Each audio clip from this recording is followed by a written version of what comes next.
이재명 정부가 고위공직자 인선에 국민들의 추천을 받기로 하면서 호응을 얻고 있습니다.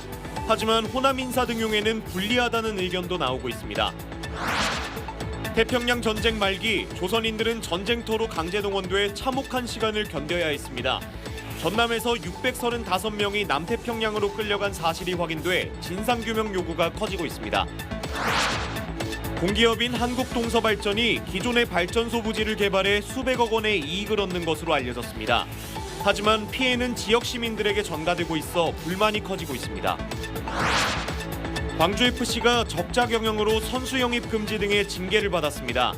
강등은 면했다지만 행정도, 재정도 시민구단의 한계를 여실히 보여줬다는 지적입니다. 여러분 안녕하십니까? KBC 8시 뉴스 시작합니다. 이재명 정부가 장관 등 고위공직자 인선에 국민들의 추천을 받기로 하면서 호응을 얻고 있습니다. 국민들의 참여가 늘어나면서 새 정부 출범과 함께 큰 관심을 받고 있지만 호남 인사 등용에는 오히려 불리하다는 의견도 있는데요. 이형길 기자입니다. 고위공직자 후보를 국민이 직접 추천하는 국민추천제 참여 열기가 뜨겁습니다. 하루 10,000명 이상이 참여해 각 부처 장관을 추천하고 인터넷 커뮤니티 곳곳에서는 유명 인사들의 추천 글들이 쏟아지고 있습니다. 하루 동안 총 11,324건의 추천이 접수됐습니다. 가장 많은 추천이 들어온 자리는 법무부 장관, 보건복지부 장관, 검찰총장 순이었습니다. 이 같은 국민추천제가 호남 인사의 새 정부 등용에는 약점으로 작용할 것이란 우려도 나옵니다. 호남 당원이 전체의 30% 이상을 차지하는 민주당 전당대회에서조차 호남 선출직 최고위원 도전자들은 번번이 고배를 마셔야 했습니다. 또 선거 때마다 이어진 물갈이 여론으로 한 분야에서 전문성을 갖춘 정치인과 고위 관료를 찾아보기 어려운 점도 국민 인사 추천에서는 약점으로 꼽힙니다. 민주당 내부에서는 추천이 많다고 발탁으로 이어지지는 않을 것이라며 고위공직자의 인재풀을 넓히는 미국의 플럼블 역할 정도로 설명하고 있습니다. 우리나라가 플럼북이 없지만 그것과 유사한 형태로 제도적인 시스템을 통해서 운영해보겠다라는 게 이 제도를 해보겠다는 취지고, 정부의 내각 인선이나 당의 전당대회 때마다 지역 균형 발전을 위한 호남 인사 배려가 강조되고 있습니다. 지난 DJ 정부부터 이어져 오고 있는 호남 인사 배려가 그 실효성에 의문이 제기되고 있는 만큼 이제는 지역 내부에서 인재를 육성하고 역량을 키우는 것이 더 중요하다는 지적도 나옵니다. KBC 이영길입니다. 태평양 전쟁 말기 조선인들은 전쟁터로 강제동원돼 참혹한 시간을 견뎌야 했습니다. 패망을 앞둔 일본은 마셜 제도로 전남 출신 600여 명을 끌고 가 죽음을 강요하기까지 했는데요. 그 명단이 처음으로 공개됐습니다. 임경섭 기자의 보도입니다. 태평양 전쟁 말기 남태평양 밀리환초에 강제동원된 조선인들의 명단이 처음 공개됐습니다. 일본 정부가 작성한 피징용 사망자 연명부와 해군 군속 신상조사표에는 최후까지 저항하다 죽으라는 옥새 명령을 받은 이들의 이름이 담겼습니다. 기록된 피해자 640명 중 대부분인 635명은 전남 출신인 것으로 드러났습니다. 이들은 1942년 초 끌려간 뒤 임금조차 받지 못하고 노예 이하의 삶을 살았습니다. 구례와 광주 광산에서는 한 집에서 형제가 같이 징용으로 끌려가 희생되기도 했습니다. 일본의 海軍が朝鮮総督を 일본 해군이 利用して 를 이용을 해가지고 どこの軍で動員するかを決めたからそのチョンラルナムドからの集団動員になったわけです。朝鮮総督府が動員する場所を指定をしたんです。 올해 90을 맞은 서 씨는 80년도 더 된 아버지의 기억이 지금도 생생합니다. 1941년 남태평양 팔라우 섬으로 끌려간 뒤 소식을 들을 수 없었습니다. 저희 7살에 아버지가 남양 군대에 가셨거든요. 그래가지고 이렇게 돌아가셨어요. 행이라도 언젠가 기다릴 마음은 지금 영원하죠. 그러나 오늘 또 여기에 나오는 것도 혹시 우리 아버지 성함이 혹시 오셨는가. 이외에도 쾌젤린 환초와 루오트 섬으로 끌려간 677명의 희생자 명단도 조명됐습니다. 이 같은 성과에도 여전히 많은 강제동원 희생자들의 명단이 공개되지 않고 있고 유엔은 소재조차 알 수 없습니다. 진상 자체가 규명이 되지 않는 상황을 지금 여실히 보여주고 있거든요.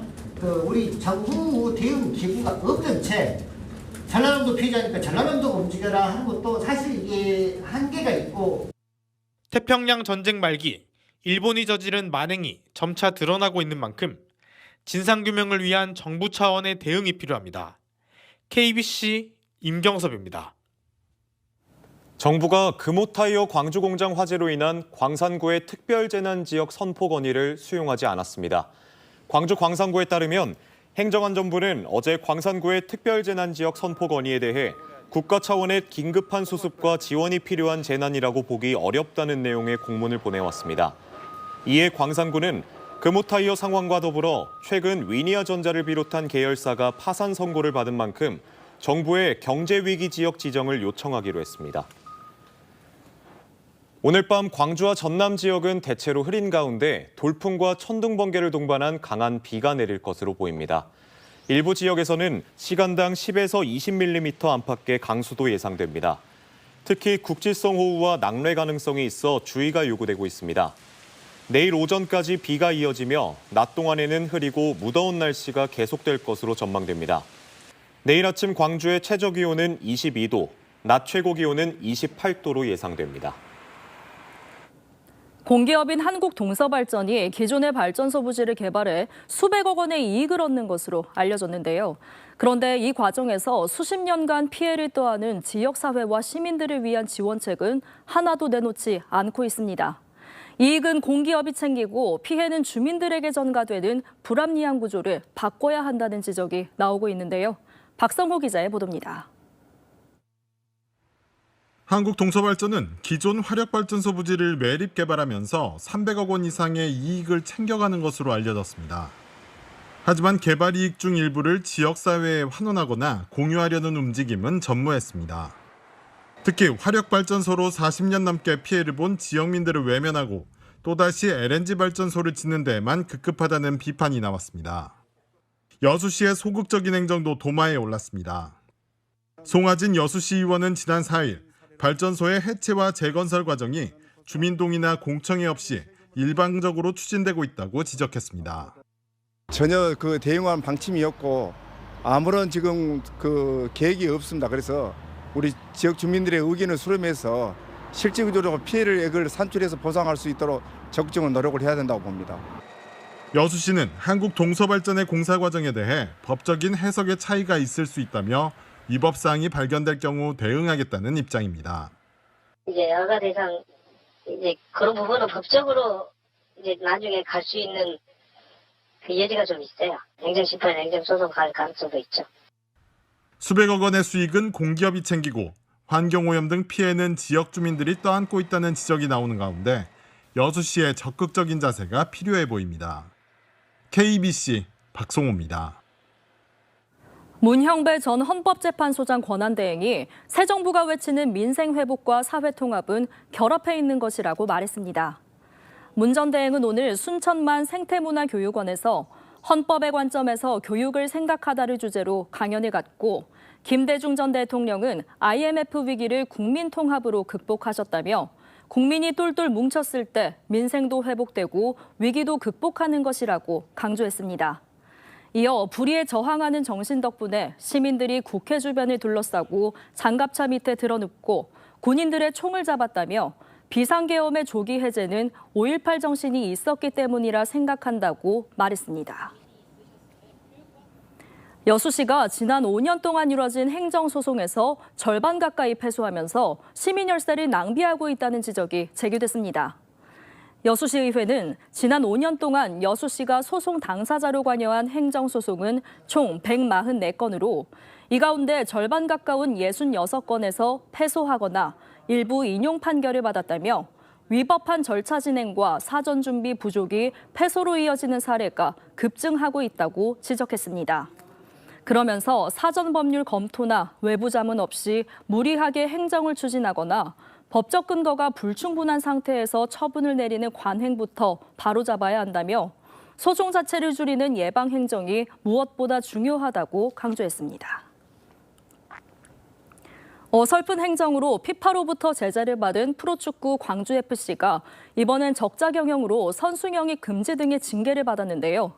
리그 강등이라는 최악의 조치는 면했지만 반복되는 재정난과 어설픈 운영으로 시민구단의 한계를 여실히 드러내고 있다는 지적입니다. 정의진 기자입니다.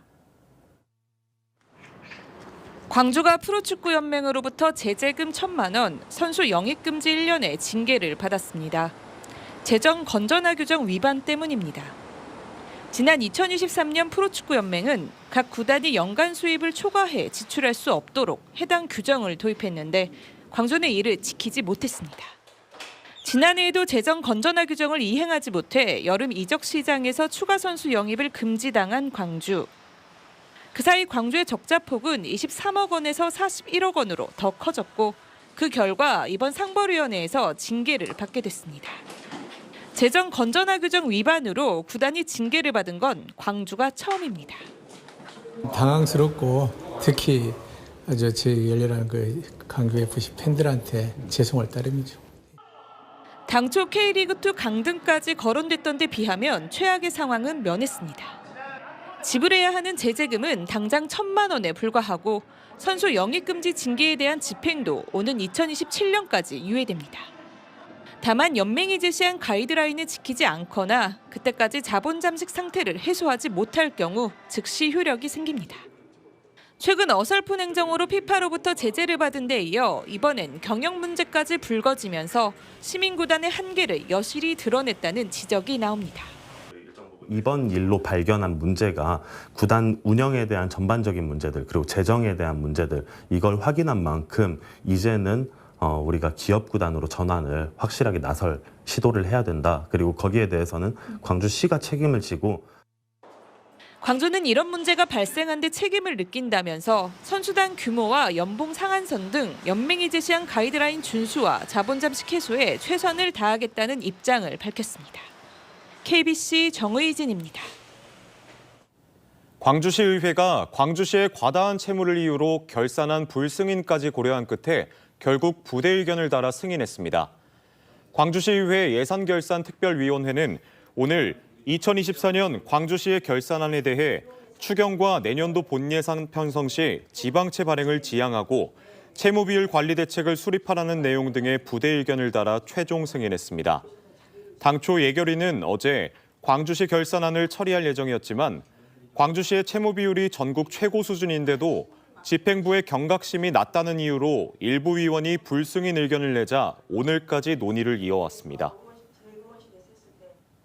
여수시장 비서실장이 관용차를 사적으로 사용하다 교통사고를 당한 사실이 뒤늦게 알려져 물의를 빚고 있습니다. 여수시청 김모 비서실장은 지난달 12일 오전 8시쯤 개인적인 업무를 보기 위해 관용차를 몰고 집으로 가던 도중 교통사고를 당했고 차량은 폐차를 한 것으로 확인됐습니다. 여수시 감사실은 진상조사를 거쳐 김 실장의 징계 여부를 검토하겠다고 밝혔지만 한 달이 넘도록 아무런 조치를 취하지 않았던 것으로 드러났습니다. 광주지방세무사회가 창립 50주년을 맞아 기념식을 열었습니다. 오후 4시 위더스에서 열린 기념식은 내부 회원 간 친목을 다지고 1세무사 1나눔 캠페인 등 사회공헌의 새로운 전기를 마련했다는 점에서 의미가 컸습니다. 김성우 회장은 납세자 권익보호와 성실납세 지원에 기여하고 사회공헌 활동을 통해 신뢰받는 세무사회로 성장하겠다고 밝혔습니다. 광주세무사회는 1975년 창립해 광주, 전남, 전북에서 880명이 회원으로 참여하고 있습니다. 강운태 전 광주광역시장이 광주 전남 발전에 위해 새 정부가 투자를 아끼지 않아야 한다고 강조했습니다. 강운태 전 시장은 오늘 광주 경영자 총협회가 개최한 금요조찬 포럼에서 예향 광주에 걸맞은 대형 콘텐츠 기업 유치, AI 반도체 산업 육성 등에 이재명 정부가 나서야 한다고 주장했습니다. 강 전 시장은 또 시민 자치 공동체, 지도자의 핵심 키워드 등 다양한 이야기를 나눴습니다. 고흥 등량만 해역에서 해파리 대량 발생을 가정한 재난 대비 훈련이 실시됐습니다. 해양수산부와 국립수산과학원, 어업인 등은 어제 어장 정화선과 어선 등 10척이 참여한 가운데 해파리 분쇄기와 절단망을 이용한 해파리 제거 훈련을 펼쳤습니다. 훈련은 해파리 대량 발생이 자연재난으로 신규 지정된 이후 처음이며 전남 여수, 완도 앞바다에는 지난 9일 해파리 예비주의보가 발표됐습니다. 유승민 대한체육회장이 전남을 방문해 지역체육 활성화를 약속했습니다. 유 회장은 전남체육회를 찾아 지방체육의 발전과 생활체육 지도자 처우 개선 등에 대한 건의를 많이 받았다며 자신의 임기 중에 해결될 수 있도록 적극 나서겠다고 밝혔습니다. 순회 간담회에서 논의된 여러 사항들은 단계적 실행 계획을 수립한 뒤 구체적인 해결 방안을 찾을 예정입니다.